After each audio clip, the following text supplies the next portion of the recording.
माँ वोंग जिया की तीसरी आंख पाने के लिए मास्टर ने थान चुंग कुई को काट दिया। अप्रत्याशित रूप से एक आंख भगवान चुंग कुई के हाथ में पड़ गई। यह माँ वोंग की तीसरी आंख है।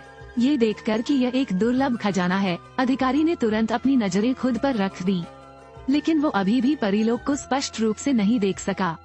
तभी किसी रहस्यमय शक्ति ने उसे जमीन पर खींच लिया और उसके सिर पर प्रहार किया, जब तक कि मैं अपना सिर भगवान चुंग कुई के चरणों में न रख दूं। और जमीन में एक गड्ढा देखा। हर कोई उस छेद को खोदते हुए पागल हो गया। निश्चित रूप से गुफा में एक खजाना खोदा गया। खोदो, मेरे लिए खोदो। ये किंवदंती की सबसे विचित्र फांसी है। उद्देश्य केवल मेरे घर को आशीर्वाद देना है। शव लटकाने वाला शख्स फेंग शुई मास्टर माँ वोंग जिया है। ये बहुत ही अजीब फिल्म है।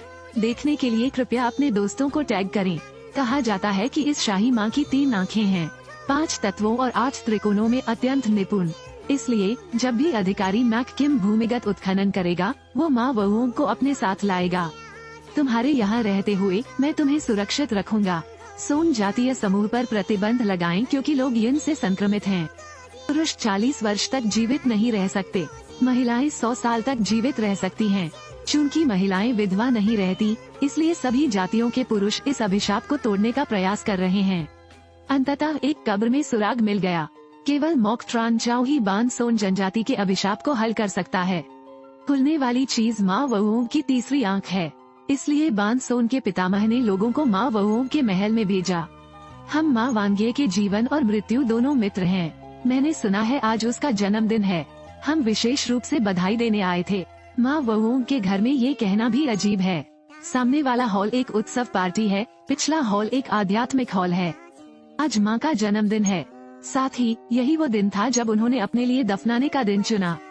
तो तुम्हारे पिता ने हमसे वादा किया था, लोगों को देखने के लिए जीना। मृत्यु को शरीर अवश्य देखना चाहिए, लेकिन माँ परिवार से बात करना आसान नहीं है। इस आमने सामने के दृश्य ने पितृपुरुष को मौत के घाट उतार दिया। सौभाग्य से सिपह सालार ट्रुओ ग्रैंड मास्टर अचानक आ गया। मास्टर झांग जहाँ भी जाएंगे खाली हाथ नहीं लौटेंगे। माँ परिवार का युवा स्वामी भी बहुत समझदार है और सोने की एक ट्रे की पेशकश करता है। मैं सचमुच नहीं जानता। मेरे भाई माँ के पास इतनी बड़ी संपत्ति है, क्या बस इतना ही बचा है? माँ वोंग परिवार की संपत्ति पर एकाधिकार करने के लिए ग्रैंड मास्टर झांग ने महान युवा मास्टर को हड़प लिया। हैरानी की बात यह है कि कमरे में कुछ भी नहीं था। गॉड चुन कुई शान से कमरे में खड़े थे। थान चुन कुई के शरीर पर पड़ने वाली रोशनी में दमन की प्रबल भावना थी। मास्टर झांग को लगता है कि यह भगवान चुन कुई थोड़ा दुष्ट है, इसलिए उसने अपनी तलवार घुमाई और गॉड चुन कुई को 2 टुकड़ों में काट दिया। फिर आरंभिक दृश्य सामने आया। उन्होंने गॉड चुन कुई की तलहटी में माँ वोंग के शव को खोदकर निकाला। परिवार कोई दबी हुई वस्तु नहीं है। हम दबी हुई वस्तु हैं, लेकिन केवल माँ वोंग की तीसरी आंख ही उसके अतीत को देख पाती है।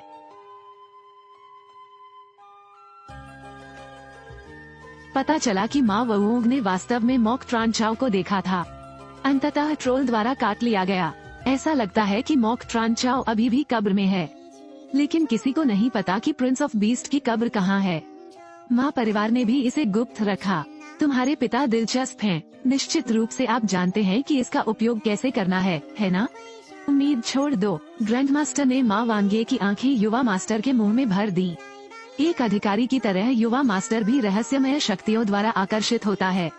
जमीन में एक बड़ा छेद करें। खोदना। आड़ू आड़ू रॉयल माँ की तरह वे अभी अभी नीचे उतरे थे और उनका सामना एक बौने से हुआ। यह एक प्रकार का जीव है जो जमीन पर श्रद्धांजलि खाता है। ये भी अत्यंत दुष्ट संप्रदाय है, लेकिन सौभाग्य से तीतर के हाथ में बंदूक थी। समाधान हेतु विज्ञान एवं प्रौद्योगिकी का उपयोग करना। वे आसानी से इस रहस्यमयी प्राचीन कब्र में प्रवेश कर गए, लेकिन जैसे ही मैं प्राचीन मकबरे में दाखिल हुआ, मेरा सामना बहुत सारे कीड़ों से हुआ। ये कीड़े कलश में परजीवीकरण करते हैं। पूंजी फूलदान के साथ एकाकार हो गई है। एक बार काट लिया तो परिणाम बहुत अच्छे होंगे। सौभाग्य से बानसोन लोगों की ताकत काफी मजबूत है। अभी भी पत्थर के दरवाजे के सामने झुक रहा हूँ और उसमें छिप रहा हूँ। इस समय वे अंततः कब्र के मध्य में पहुँच गए। जहाँ तक पशु देश के राजकुमार के ताबूत की बात है, यह महान 3 ध्वनियों की माता के स्थान पर है। ऐसा लग रहा है कि सब कुछ ठीक चल रहा है। प्रतिभागी ने ताबूत में मॉक ट्रान चाओ को सफलतापूर्वक प्राप्त किया। सावधान, ये पता चला है कि मॉक ट्रान चाओ को अभी भी पशु साम्राज्य के राजकुमार के पालतू जानवर द्वारा रखा गया है। मॉक ट्रान चाओ को कोई भी कब्र से बाहर नहीं ला सकता, लेकिन इस बार यह सामान्य नहीं है। कुलपिता ने सभी जातियों के लोगों को जवाब देने के लिए उसके मुंह में मिट्टी का तेल डाल दिया, फिर सांप के मुंह में कूद जाएं। बड़ी बात की गई थी, लेकिन हुआ इसके विपरीत। यदि मॉक ट्रान चाओ पहले ही ग्रैंड मास्टर ट्रून की बहन के पास पहुंच चुके थे, और वो वह पीढ़ी भी है जो जानवर देश के राजकुमार की रक्षा करती है। जो कोई भी मॉक ट्रान चाओ के बारे में सोचता है, उसे मॉक ट्रान चाओ के साथ जमीन पर रहना चाहिए। तीतर कुलपिता की तुलना में अधिक तर्कसंगत होते हैं और एक साथ मरने का विकल्प नहीं चुनते हैं। लेकिन मुझे खतरे से बाहर निकालो। लेकिन दुर्भाग्य से मॉक ट्रान चाओ 2 टुकड़ों में टूट गया। उम्मीद फिर टूट गई। उसके बाद बानसोन लोग कमजोर पड़ने लगे। अभिशाप को तोड़ना जीवित रहने की आशा है।